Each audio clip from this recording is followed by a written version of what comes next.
Hello guys, welcome back to एन्स study. आज चाहिँ मैले BBA BBM को जुन पनि सेमिस्टरहरुमा हुने यो फाइनान्स सब्जेक्टको चाहिँ लोन एमोर्टाइजेसन शेड्युलको चाहिँ मैले क्वेशन लिएर आएको छु र यो एकदम सजिलो वेमा हाम्रो यो अहिलेको थर्ड सेमिस्टरको लागि चाहिँ एकदम इम्पोर्टेन्ट छ। 2025 2024 र 2019 मा आइसकेको 3 पटक रिपिटेड भएको क्वेशन चाहिँ म गर्न गइरहेको छु र यो क्वेशन एकदम सजिलो पनि छ। प्याटर्न बुझ्यो भने यो बाहेक अरु क्वेशन पनि यस्तो मेथडको आउँछ र हामीले यो सबै भिडियो हेर्न छ भने पार्ट 1 र पार्ट 2 मा मैले फर्मुला सहित बुझाएको छु। अब चाहिँ मैले क्वेशन नम्बर 6 बुझाउन गर्छु, लोन एमोर्टाइजेसन शेड्युल। पहिला हामीले क्वेशन बुझ्नु पर्यो, यो लोन एमोर्टाइजेसन शेड्युल गर्ने हो भने दिमागमा आउनु पर्छ है। The management of Mahima Hotel Limited decided to buy an equipment taking loan of उसँग कतिको लोन लिन owns 10,000 10,000 लाख 1 लाख को चाहिँ लोन लिने रे महिमा होटल लिमिटेडले महिमा होटल लिमिटेडले चाहिँ 1 लाख को चाहिँ के लिने त लोन लिने कुराकानी गरिएको छ है। अब उनले लोन लिने कति वर्षको लागि लिने रहेछन्? 3 वर्षको लागि चाहिँ त्यो होटलले चाहिँ लोन लिने 1 लाख लोन लिने 3 वर्षको लागि फ्रम नेशनल बैंकबाट। The loan bear an annual interest of 10%। उले कति पर्सेन्ट कति ब्याजमा लोन लिने त 10% ब्याजमा चाहिँ हामीले लोन लिने है त। And call for equal annual instalment payment at the end of 3 year. हरेक वर्षको 3 वर्ष हरेक 3 वर्षको चाहिँ एन्डमा चाहिँ उनले इक्वल एनुअल इन्स्टलमेन्ट ओके त्यो भनेको पीएमटी भनौं न। इक्वल एनुअल इन्स्टलमेन्ट भनेको हाम्रो हरेक वर्ष चाहिँ उनले त्यही पैसा टक टक टक एनुअल पेमेन्ट गर्छिन् रे के त्यतिको दरले गर्छिन् रे उनले। मानम 10,000 हो कि हैन, त्यसरी चाहिँ उनले पैसा जस्तै किस्ताबन्दीमा हरेक महिना यति दिने भने जस्तै उनले चाहिँ त्यो तरिकाले चाहिँ पैसा दिन्छन् रे हरेक वर्षमा भनेर यति क्वेशनले भन्यो भने calculate the amount of annual payment भनेपछि उनले एक वर्षमा कति दिन्छन्, अर्को सेकेन्ड वर्षमा कति दिन्छन्, थर्ड वर्षमा इक्वल दिन्छन् भनिन्छ। भनेपछि एउटा निकाल्नु पर्यो कि calculate the amount of annual payment भनेको पीएमटी। मैले यो भन्दा अगाडिको भिडियोमा बुझाएको थिएँ नि हजुरहरुलाई, सुन्नुस् त। जस्तै 2021 2022 मा 2021 मा 10,000 दिने रे, 2022 मा 10,000 दिने गरे 3 वर्षमा चाहिँ उनले 1 लाख पुराएर भ्याउँछिन् रे। मानौं 1 लाख भयो रे हैन, हो भ्याउँछिन् भने हरेक वर्षमा सेम पैसा दिने रे कि इक्वल पैसा दिने भनेपछि त्यो 1 लाख को कति हो त 10% ब्याजले भनेर चाहिँ हामीले त्यो निकाल्नु पर्छ। र यसमा चाहिँ हामीले टेबल हेरेर निकाल्न सिक्छौं। पीबीआईएफए टेबल हेर्न पनि म सिकाउँछु है। बुकमा चाहिँ हामीले टेबल हेरेर निकाल्न सिक्छौं। भनेपछि हामीलाई के निकाल्नु पर्यो, यो 10,000 कति तिर्ने रहेछन् त हरेक वर्ष भनेको यो पीएमटी भन्छ यसलाई। Calculate the amount of annual payment भनेको पीएमटी निकाल्नलाई चाहिँ पर्ने रहेछ। भनेपछि यो क्वेशन नम्बर कति हो 6। र क्वेशन नम्बर 6 को चाहिँ म के गर्छु सल्युसन गर्छु है। एकदम सजिलो छ है। भनेपछि उसको लोन अमाउन्ट छ, सो हामीले यसलाई लोन अमाउन्टै भनेर लेखौं है त। यसलाई हामीले लेख्छौं लोन अमाउन्ट। लोन अमाउन्ट कति रहेछ त उले 1 लाख को लोन कति वर्षको लागि, टाइम भनेको एन भनेको 3 वर्षको लागि नेशनल बैंकबाट लिएको। अनि उसको इन्ट्रेस्ट कति रहेछ त, इन्ट्रेस्ट रेट भनौं न। इन्ट्रेस्ट रेट चाहिँ उसको कति रहेछ, उसको इन्ट्रेस्ट रेट चाहिँ कति पर्सेन्टको 10% इन्ट्रेस्ट रेटमा लिएको रहेछ। अनि हरेक इन्स्टलमेन्ट चाहिँ कति रहेछ त 3 पटकको है। एन्ड अफ 3 इयर एन्ड भनेपछि उसको 3 पटकको इन्स्टलमेन्ट रहेछ, 1 पटक 2 पटक 3 पटक है त। ल यति कुरा भनेको छ। अब भनेपछि सुरुमा हामीलाई ए नम्बरको सल्युसन गर्नको लागि टेबल बनाउनु परेन। ए नम्बरको सल्युसनमा calculate the amount of annual payment हरेक वर्ष उनले कति तिर्छन् भन्यो भने त्यसको फर्मुला वी नो दैट। त्यसको फर्मुला भनेको पीएमटी भन्छ। त्यो एनुअल पेमेन्टलाई के भन्छ पीएमटी। पीएमटी भनेको हाम्रो loan amount upon present value PVI of future annuity निकाल्नु पर्छ। पीवीआईएफए ओके, पीवीआईएफए निकाल्नु पर्छ। यसरी 10% अफ कति वर्ष, ल कति पर्सेन्ट दिएर रहेछ 10% दिएर रहेछ कति वर्षको 3 इयर्सको है। पीवीआईएफए निकाल्नु पर्यो है। पीवीआईएफए 10% सरी यहाँ 12 लेखे 10% कति वर्षको 3 वर्षको यो निकाल्नु पर्छ। अब यसलाई हामीले केमा हेर्छौं, हामीले बुकको पछाडी दिन्छ, हाम्रो फाइनान्स बुकको पछाडी दिन्छ, त्यसमा हेर्छौं। नत्र चाहिँ हामीले एक्जाममा यो लानु पनि मिल्छ है, एक्जाममा लान पनि मिल्छ। र फाइनान्स बुकको चाहिँ यता पछाडीपट्टि हामीले पल्टाएर हेर्ने हो भने पीवीआईएफए हेरौं त, फ्युचर भ्यालु हैन। PVIFA present value of IFA annuity को कहाँ गयो, पीवीआईएफए हेर्ने हो। यो टेबल हेर्ने हो, पीवीआईएफए टेबल हेर्ने। कति हेर्ने भन्दाखेरि पहिला पर्सेन्टेज हेर्ने। पर्सेन्टेज कति हो 10%। अनि 3 इयरको भनेपछि यहाँ 31% बाट दिएर रहेछ। अब हामी 10% मा जाँदैछौं र 10% यहाँ रहेछ हेर्नुस् त, अझै 11 रहेछ यहाँ 30 भनेपछि 10% यता रहेछ। ल पीवीआईएफए टेबल हेर्ने, present value of interest factor of annuity भन्छ के यसलाई। यसको हामीले फर्मुला पनि छ है, प्रेजेन्ट भ्यालु अफ एन्युटीको फर्मुला लगाएर यो निकाले पनि भयो, त्यो नि जान्छौँ हामी। जस्तै पिभिआइएफए टेबल हेर्न आउँदैन भने हाम्रो यसको फर्मुला थियो त, हाम्रो त्यो यसको फर्मुला मैले अगाडि सिकाएको थिएँ नि, 1 प्लस अनि त्यो 1 माइनस पिएमटी होइन, पहिला सुरु पिएमटी यताउति गर्ने, तर त्यो गर्नलाई झन्झट हुन्छ, यसमा मिल्दैन, किनकि हामीलाई पिएमटीको नि भ्यालु थाहा छैन नि त। पिएमटीको नि भ्यालु थाहा नभएर हामी फर्मुलामा नगएको। किन फर्मुलामा नगएको? फर्मुलामा नजाने रिजन हामीलाई पिएमटीको पनि भ्यालु थाहा छैन, त्यही भएर नो, फर्मुलामा जाँदैन। हामीले यो हेर्नै पर्छ, लोन एमोर्टाइजेसन इक्जाममा आयो भने हामीले पछाडि हेर्नै पर्छ। सो पिभिआइएफए 10% को 3 वर्षको लागि हेर्ने। ल यहाँ हेर्न सिकाउँछु म।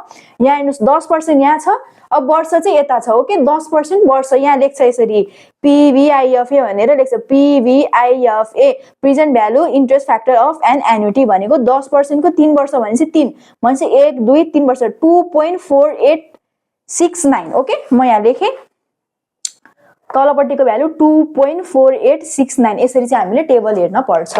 र लोन अमाउन्ट त हामीलाई 1 लाख रुपियाँ दिएकै छ। 2 3 यसलाई क्याल्कुलेटर गर्नुस् त, क्याल्कुलेट गरिहालौँ।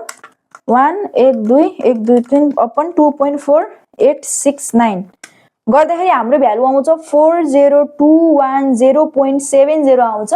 र यसले तपाईलाई पोइन्टमा लेख्न नलेखे पनि भयो, यसलाई हामीले राउन्ड अप गरिदिँदा राम्रो हुन्छ, किनकि एक्जाम एघारी जति राउन्ड अप गरे त्यति राम्रो हुन्छ। यो क्वेशनमा म रिजन भन्छु कि लास्टमा। ओके, 4021 यसलाई मैले 11 गराइदिएँ कि, 070 भनेको त 1 नै हो, 11 गराइदिएर राउन्ड अप गरेर चाहिँ मैले यति निकालेँ। र हाम्रो एन्सर यही नै हो। ल हेर्नुस् त, यहाँ हामीले के निकाल भनेको थियो, यो पिएमटी निकाल भनेको थियो, हामीले के निकाल भनेको थियो हेर्नुस् त, calculate the amount of annual payment निकाल भनेको थियो 40,210.70। 40,210.70 भनेको 40,211 भनौँ न, एउटै नै हो एन्सर। हामीले ए नम्बरको सक्यौँ। ओके, सजिलो छ है, सजिलो छ। ए नम्बरको सक्यौँ। मैले किन राउन्ड अप गरेँ भन्दाखेरि अब हामीलाई यहाँ प्रिपेयर लोन एमोर्टाइजेसन सेड्युल भन्छ।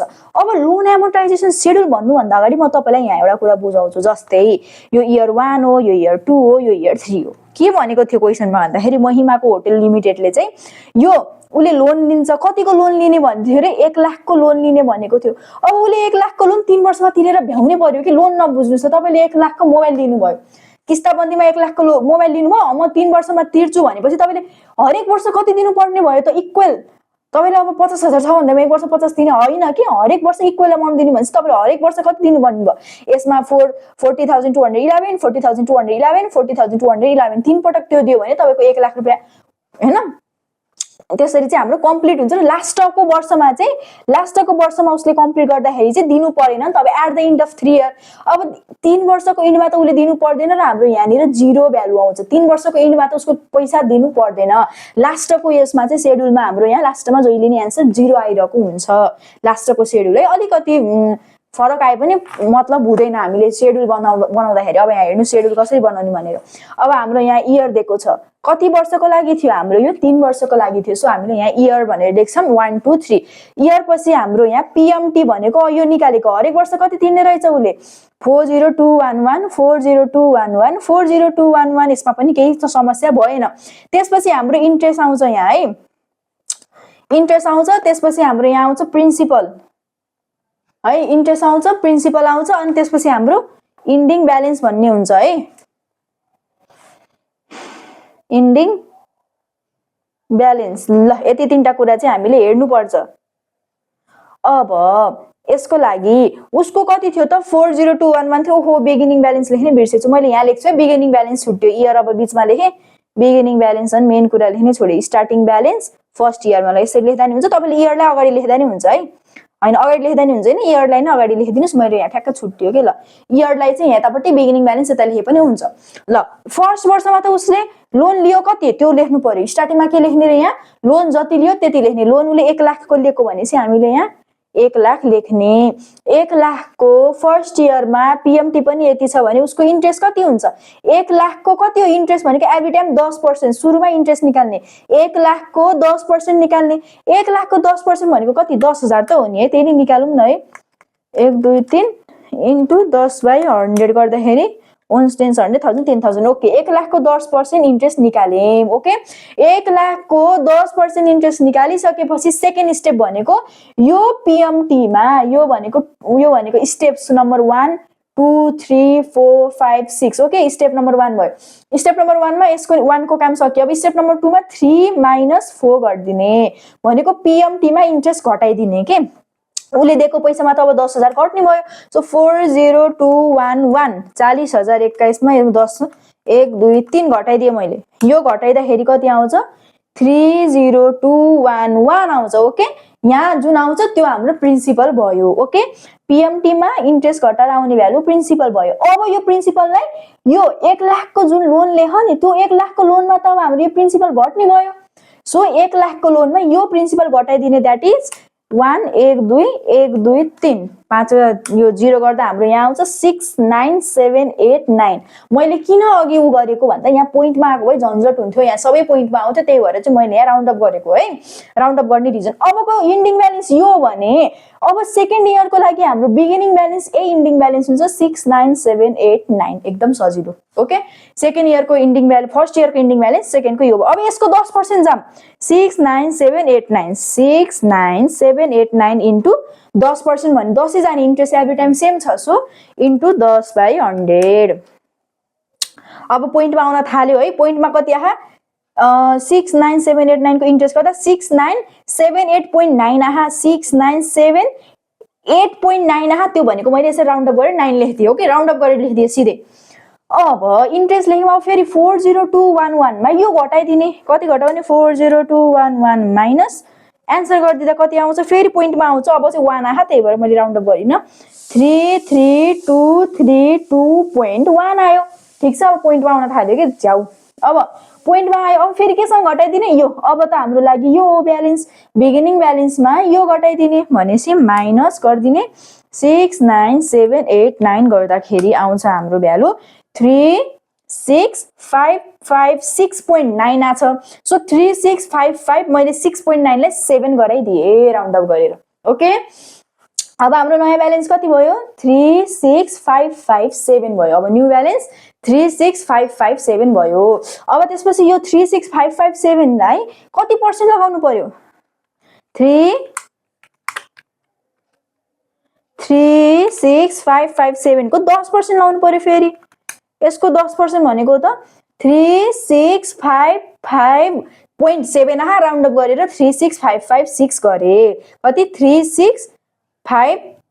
3655.7 आथ्यो 3655 गराए के 56 गराइदिए है 0.7 आथ्यो राउन्ड अप गराएर 3656 गरिदिए अब पीएमटी सम्म घटाउने पीएमटी सँग 40211 माइनस 3656 गर्दाखेरि हाम्रो कति आयो 36 3 555 र फाइनल एन्सर भनेको योमा यो घटाइदिने फाइनल एन्सर भनेको योमा यो घटाइदिने त्यो घटाउँदा 36557 माइनस 36555 गर्दाखेरि उसको भ्यालु आउँछ 2 यो 2 आएर यो लास्टमा आउनु पर्ने 0 हो तर केही पनि हुँदैन हामीले सम अप गरेर दैट इज 0 लेख्न पाउँछ यो 10 सम्मै आएको छ हाम्रो सरले गराउँदा म हजुरहरुलाई देखाइदिन्छु है हाम्रो चाहिँ टिचरले गराउँदाखेरि चाहिँ कति आएको थियो भनेर हाम्रो नि सरले यसरी अर्को क्वेशन गराउँदा हाम्रो 11.65 आएको थियो अनि त्यसलाई चाहिँ सरले दैट इज 0 भनेर मान्न पाइन्छ 11 20 सम्म आए पनि हामीले लास्टको लोनलाई चाहिँ जहिले नि यसको लास्टको ब्यालेन्सलाई चाहिँ दैट इज 0 भनेर चाहिँ मान्न पाइन्छ 2 लेखेर दैट इज 0 भनेर चाहिँ यो हामीले बनाछौं यसलाई भनिन्छ लोन एमोर्टाइजेसन शेड्युल एकदम सजिलो क्वेशन 5 मार्क्स ड्याङ्गै आउने क्वेशन हो है यो हाम्रो पीएमटी भयो पीएमटी सेम भयो अब इयर 4 भने भए 4 वर्षसम्म भने भए हामीले 4 लेख्थ्यौं त्यति सजिलो छ कति पटकमा तिरेर भ्याउने भनेको भन्ने कुरा छ हैन उले कति पटकमा तिर्ने भनेसी 3 पटक भयो 4 वर्ष भने भए 4 हुन्थ्यो जति वर्ष भन्छ त्यति गर्ने स्टार्टिङ ब्यालेन्स भनेको लोन हो पीएमटी भनेको यो निकालेको भ्यालु पीएमटी इन्ट्रेस्ट भनेको कति पर्सेन्ट लोनको 10% यसको 10% यसको 10% प्रिन्सिपल भनेको कुन हो प्रिन्सिपल भनेको पीएमटी मा इन्ट्रेस्ट माइनस पीएमटी मा इन्ट्रेस्ट माइनस पीएमटी मा इन्ट्रेस्ट माइनस इन्डिङ ब्यालेन्स भनेको लोनमा यो घटाए लोनमा यो घटाए लोनमा यो घटाए लास्टमा आउनु पर्छ 0 एट द एन्डमा के आउनु पर्यो 0 यो थियो हाम्रो लोन एमोर्टाइजेसन शेड्युल को चाहिँ हाम्रो यो क्वेशन एकदम इम्पोर्टेन्ट नै छ यो क्वेशन हैन लोन एमोर्टाइजेसन 6 नम्बर पनि भयो अब भोलिको भिडियोमा म 7 नम्बर 8 नम्बर लिएर आउँछु एउटै प्याटर्नको छ अनि 9 नम्बर पनि त्यही रहेछ 9 नम्बर पनि लोन एमोर्टाइजेसन शेड्युल रहेछ क्वेशन पढिहालौं न त 9 नम्बरको है 9 नम्बरको यहाँ छ question the management of Delta Limited decided to buy a printing press by taking a loan. उसले चाहिँ 3 लाख लोन लिने 3 वर्षको लागि भनेपछि 3 लाख अपन 3 वर्षको PBIF निकाल्ने 10% ब्याजको 3 वर्षको PBIF भनेको त यही नै हो। यो कति हो 2.489 हो, माथि 3 लाख मात्र आउँछ। द लोन बियरले त्यति गर्यो 10% call for equal instalment at the end of 3 years. Same photocopy question. ल तपाईले यो वर्क गर्नुस् त, यो 9 नम्बरको तपाईहरुको लागि वर्क क्वेसन बरु स्क्रिनशट गर्नुहुन्छ भने गर्नुस्, कति राम्रो छ। 9 नम्बरको 3 लाख छ, 3% 10 वर्षमा 3 पटकमा दिने अमाउन्ट कति हुन्छ 3 लाख अपन। यो भर्खरै निकालिदिन्छ आन्सर त यसको। 3 1 2 1 2 3 अपन कति आएको थियो 2.4869 गरेर हाम्रो आन्सर भर्खर आउन सक्छ है। 120,632.11 भर्खरै आउँछ के आन्सर। आएपछि यो हेर्न आउनु पर्यो टेबलमा PBIF 10% 3 इयर्स सेम भयो नि त हाम्रो, त्यही भएर चाहिँ यहाँ मैले 3 लाख अपन यो गर्दा यो आयो। अब यो PMT हाम्रो लागि यो सबै PMT भयो। अब यसलाई राउन्ड अप गरेर लेखे पनि भयो, जसरी लेखे पनि भयो। टक्क इन्ट्रेस्ट त्यसको 10% गरेर यसरी शेड्युल बनाएर तपाईहरुको चाहिँ वर्क चाहिँ त्यही हो। अब यसरी रिभिजन गर्नलाई क्वेशन चाहिन्छ भने यो 9 नम्बर गर्नुस्। अनि यहाँ पनि रहेछ शेड्युल है। ओ यो 10 को सी वाला टाइपको क्वेशन चाहिँ म नेक्स्ट भिडियोमा लिएर आउँछु। यो व्हाट फ्र्याक्सन वाला क्वेशन एकदम इम्पोर्टेन्ट छ। यस्तै टाइपमा फ्र्याक्सन निकाल्ने मात्र हो, अरु केही पनि हैन। यो नेक्स्ट भिडियोमा चाहिँ पहिला म यो 7 8 गर्छु, सिक्वेन्स वाइज गर्छु कि, अनि 11 भयो। अनि त्यसपछि हाम्रो यो एकदम इम्पोर्टेन्ट च्याप्टर भएर चाहिँ हरेक क्वेशन हेर्नुपर्छ, यिनीहरु सबै गर्नुपर्छ। बिस्तारै म भिडियो लिएर आउँछु। अनि यसको लङ क्वेशनहरु पनि त 10 मार्क्समा आउने क्वेशन नि हेरिहालौं। यो 10 मार्क्समा आउने क्वेशन रहेन रहेछ। ल यो क्वेशन हो कि 10 मार्क्समा आउने लङ क्वेशन, खै त लङ क्वेशन नि रहेछ। ल 10 मार्क्समा आउने क्वेशन नि रहेछ। यहाँबाट चाहिँ एकदम रिपिटेड क्वेशन चाहिँ यहाँ मैले सल्युसन गरेर हाल्छु। अहिलेको लागि चाहिँ हाम्रो यति तीनटा यो लोन एमोर्टाइजेसन भयो। Thank you for watching till the end. अब अर्को भिडियो चाहिँ मेरो यो 7 र 8 नम्बर गरेर चाहिँ लिएर आउँछु है त। Thank you, bye bye.